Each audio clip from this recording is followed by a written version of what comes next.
Bharat Ratna doctor Bhimrao Ambedkar को कोटि कोटि नमन। ये कार्यक्रम डॉक्टर भीमराव अंबेडकर के जीवन पर आधारित है, जहां भारत की जनता के प्रति उनके योगदानों को पूरी सजगता से चित्रित और रेखांकित करने का प्रयास है। कार्यक्रम में दिखाई गई घटनाएं लब्ध प्रतिष्ठ पुस्तकों से ली गई हैं। इस कार्यक्रम के जरिए चैनल की ओर से एक विश्वसनीय, सजग और सकारात्मक प्रयास है कि डॉक्टर बाबा साहेब भीमराव अंबेडकर के जीवन की संघर्ष यात्रा एवं गौरव गाथा पूरे आदर के साथ घर घर पहुंचे और उनके योगदानों से सभी संपूर्णता में परिचित और आह्लादित हों। अरे मैं तो कहता हूँ उस भीमराव की जाति के लोगों को कोई जहर वहर खिला दे, मर जाए सबके सब एक ही बारी में। कोई हम पे शक भी नहीं करेगा, कह देंगे प्लेग में मर गए। अरे वही तो, दामाद के मरने के बाद भी राम जी के होश ठिकाने नहीं आए हैं। उसके बच्चों में से जब एक दो मरेंगे ना, तब उसे समझ में आएगी। सेठ जी, सेठ जी, सेठ जी, आपका बेटा ध्रुव बंबई से वापस लौट आया है। क्या? बंबई से वापस आ गया? हाँ। अरे वो है कहाँ? वो अपनी कुटिया के बाहर ही खड़ा है। चलिए। चलो चलो। बाबा। अरे ये क्या है? हम यहाँ थोड़ी दूर आप सबके लिए खाना बनाएंगे। और बाबा, आपने ही तो कहा था ना कि हम पीछे से मदद करने वाले सिपाही हैं, तो हमें अपनी जिम्मेदारी का एहसास हुआ, तो हम ये सब कुछ लेकर आ गए। बहुत अच्छा काम किया। देखो, हम सामूहिक खाना बनाने के लिए यहीं पे कहीं चूल्हा बना देंगे और सब मिलके खाना बनाएंगे। लेकिन सचमुच बहुत अच्छा काम किया। रामजी भाऊ, रामजी भाऊ, ध्रुव बंबई से वापस आ गया। वो ठीक तो है ना?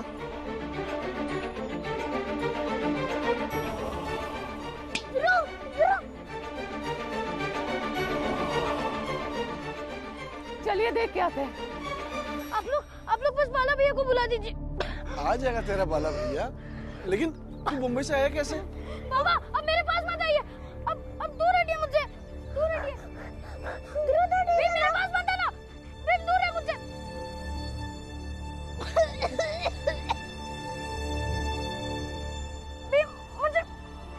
मुझे प्लेग हुआ है।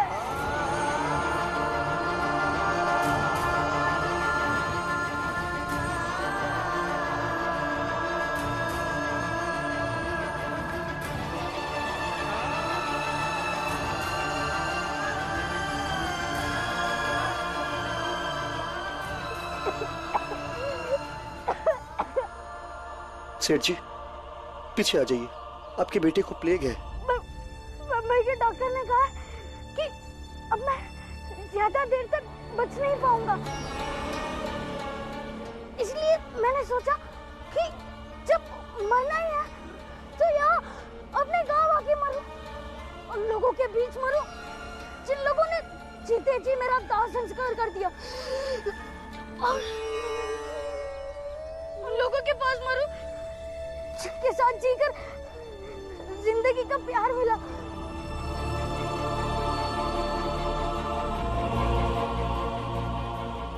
ध्रुव, अस्पताल चल, सब कुछ ठीक हो जाएगा। नहीं, मेरे पास मत आना। बम्बई से यहाँ तक आ गया, यही बहुत है। बस आप लोग बाला भैया को बुला दीजिए। एक बार माफी मांग लूंगा। ध्रुव, बेमतलब की बातें मत करो। चलो अस्पताल, सब कुछ ठीक हो जाएगा। चलो।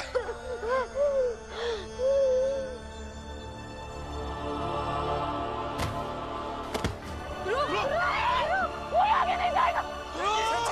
सेठ जी पीछे आइए, आपके बेटे को प्लेग, आपको प्लेग हो जाएगा, समझिए।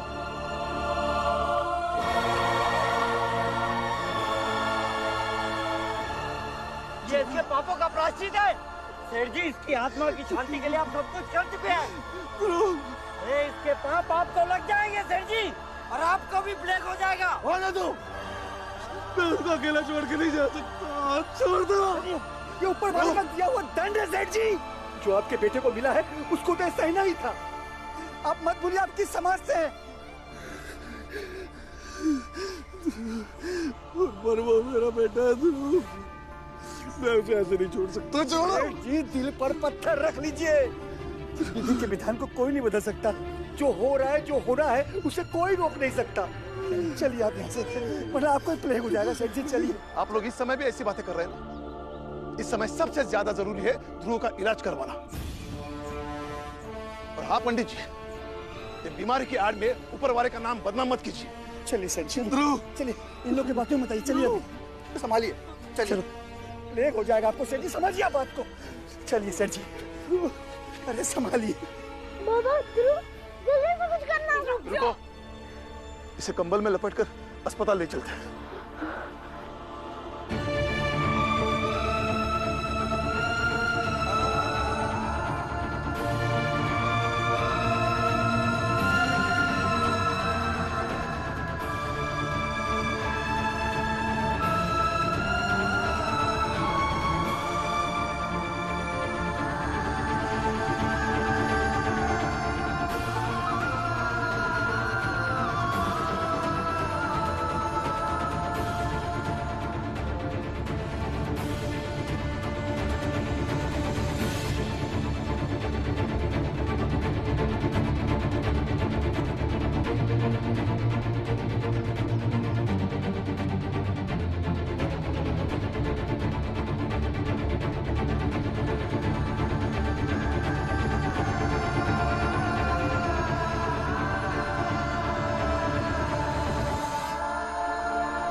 अच्छा हुआ कि भीम और राम जी मेरे बेटे को अस्पताल ले गए। ऊपर वाले मेरे बेटे को बचा लो। 2.5 किलो का प्रसाद चढ़ाऊंगा, बस एक बार मेरे बेटे को बचा लो।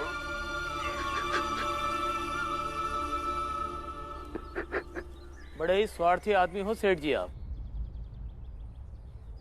अपनी ही जात के लोगों को अस्पताल जाने से आप रोकते रहे, और जब भीमराव ने उन्हें समझाने की कोशिश की तो आपने उसी के पीछे प्लेग से बीमार आदमी दौड़ा दिया।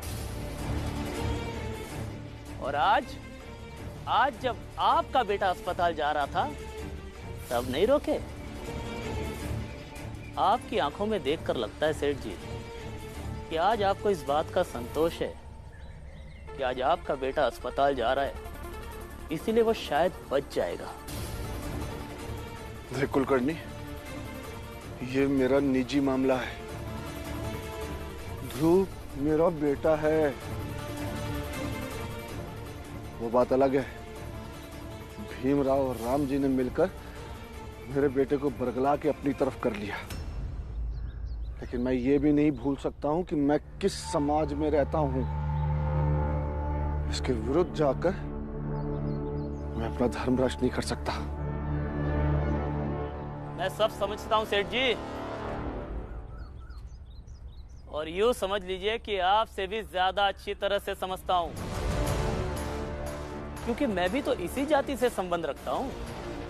मैं समझता हूं कि हम लोग कितने कूटनीतिज्ञ हैं, जो अपने फायदे के हिसाब से चीजों को समझाते हैं, ताकि चित भी अपनी रहे और पट भी। खैर छोड़िए ये सब। अगर अभी भी आपके दिलो दिमाग में थोड़ी सी भी इंसानियत बची हो ना, तो जाइए और उस राम जी के परिवार को धन्यवाद कीजिए। मैं उन लोगों का धन्यवाद दूंगा।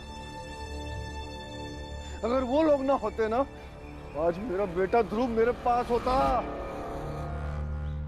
सबके सब गुनहगार हैं मेरे, किसी को माफ नहीं करूंगा मैं, किसी को नहीं। और तू कहता मैं उनका धन्यवाद दूं? देख कुलकर्णी, तुझे कई बार समझाया है, मेरे से बेकार की बातें करने मत आया कर, समझा ना? चल निकल।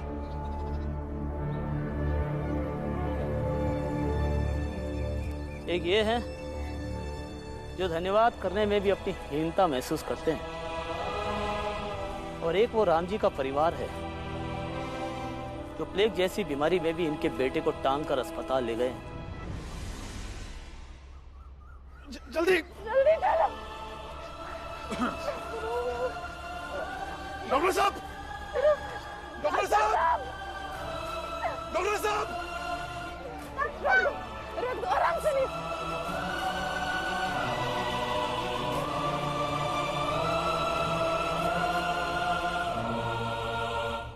डॉक्टर साहब, इसे देख लीजिए। ये तो आपकी इजाजत का है, आप इसे देख सकते हैं। बस इसका इलाज करिए, इसे ठीक कर दीजिए। नहीं डॉक्टर, नहीं, ये हमारी जात का नहीं है। था पहले कभी, लेकिन इसका कर्मों की वजह से इसे जात बाहर कर दिया गया था। अब ये छोटी जात में शामिल हो गया है, इसलिए आप नहीं देखोगे इसे। इन्हें अपने से ठीक करने दो। देख तो इन्हीं के लोग रहे हैं, हम तो सिर्फ इन्हें इंजेक्शन दे रहे हैं और अपना शुद्धिकरण भी कर रहे हैं। ए हटो, हट हट हट हट। देखो डॉक्टर, अभी तक जो हुआ सो हुआ, लेकिन अब नहीं करोगे, समझे? यहाँ इसकी जान जा रही है और आप ऐसी बातें कर रहे हैं। चुप! जाने दो भीम, ये लोग ऐसी बातें करने के लिए बने। मैं देखता हूँ, इंजेक्शन मैं देता हूँ। ऐसा नहीं हो सकता राम जी, इन लोगों के होते हुए हम इंजेक्शन नहीं दे सकते।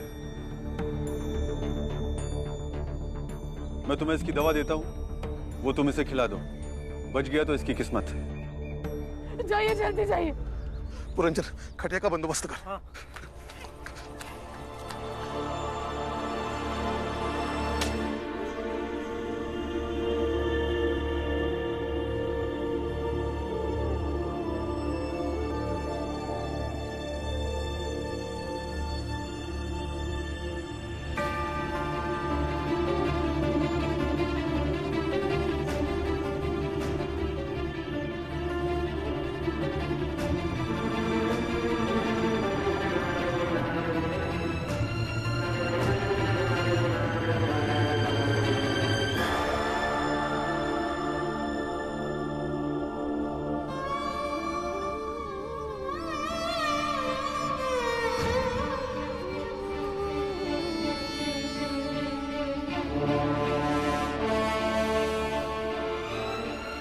तुम दोनों वाकई में बहुत अच्छा बाजा बजाते हो। हमने आपस में सलाह करके ये तय किया है कि हमारे साथ बंबई ध्रुव जाएगा। तेरा बड़ा भाई बाला ध्रुव से लाख गुना अच्छा बाजा बजाता है, और ये बात हम ही नहीं, अंग्रेज अफसर भी जानते थे।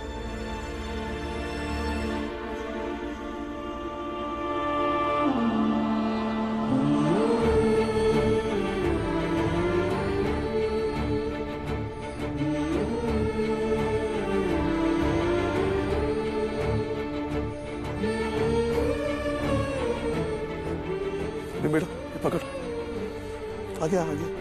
भीमा भाई थोड़ा पानी लेना।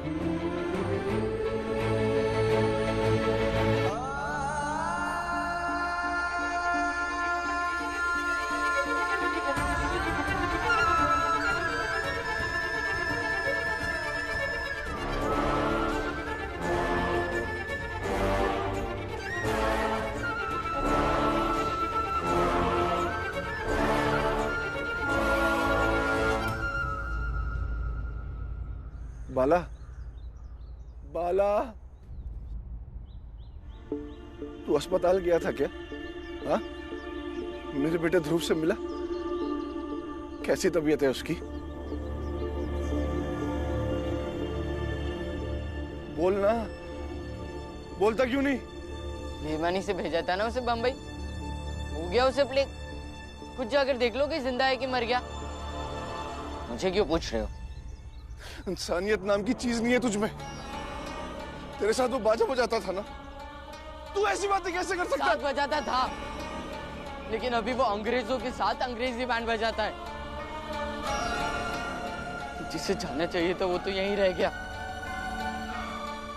अब इंसानियत नहीं बची थी, अब तो जाति का खेल खेल कर भेज दिया उसे। अभी खुद जाकर क्यों नहीं देख लेते? क्या फायदा ऐसे समाज और जात का जो खुद के ही बेटे के पास जाने से रोकता है। अभी अब जाइए यहाँ से, मुझे किसी से बहस नहीं करनी है। जाइए।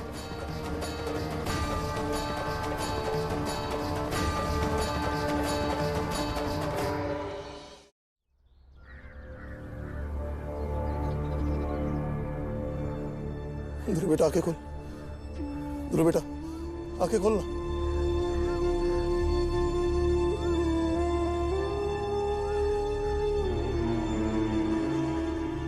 बाबा क्या हुआ ध्रुव को?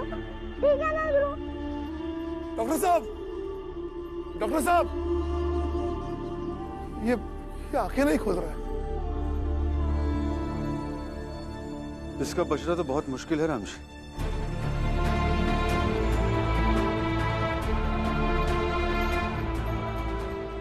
डॉक्टर साहब, अब तो डॉक्टर है, जल्दी से कुछ कीजिए। नहीं डॉक्टर,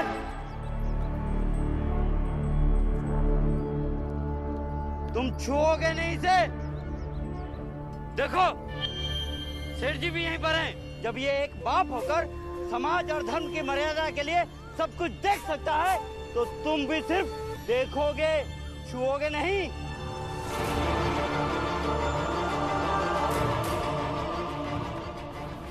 डॉक्टर साहब,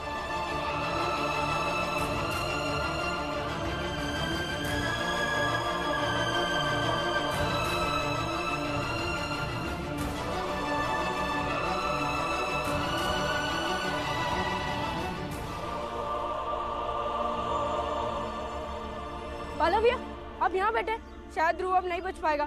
चलिए ना, माफ कर दीजिए उसे। बाला भैया शायद ध्रुव की सांसें ज्यादा देर तक ना चल पाए, शायद वो इसीलिए गांव लौट कर आया कि वो आपसे माफी मांग पाए। बाला भैया ध्रुव हमारा भाई तो नहीं है, लेकिन भाई से कम भी तो नहीं है ना। वो आपको गुरु मानता है। अगर उसे पता होता कि उसके बाबा ने बेईमानी करके उसे भेजा है, तो वो बम्बई कभी नहीं जाता। बाला भैया, बाला भैया क्या इतना छोटा दिल है आपका? क्या आप उसके बाबा की सजा आप उसे दोगे? बाला भैया चलिए ना, शायद ध्रुव अब नहीं बच पाएगा। चलिए ना बाला भैया। अरे बाला भैया, बाला भैया।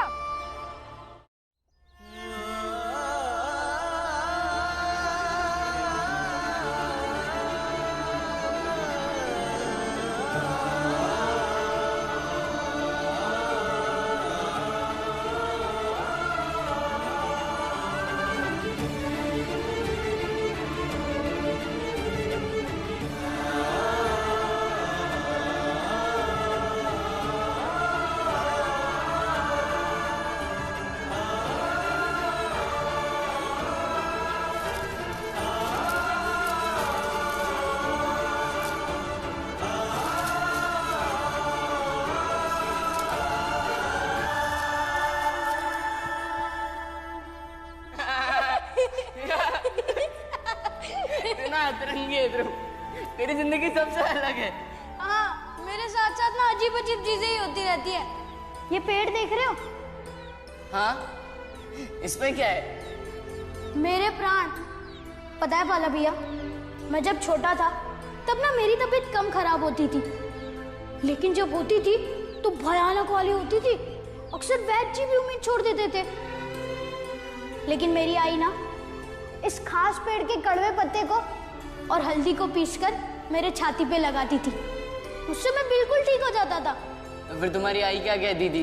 मेरी आई कहती थी कि मेरा दिल ना मीठा और कमजोर है, शायद ये कड़वे पत्ते मेरे मीठे दिल को थोड़ा कड़वा बना देते होंगे और हल्दी मेरे कमजोर दिल को मजबूत।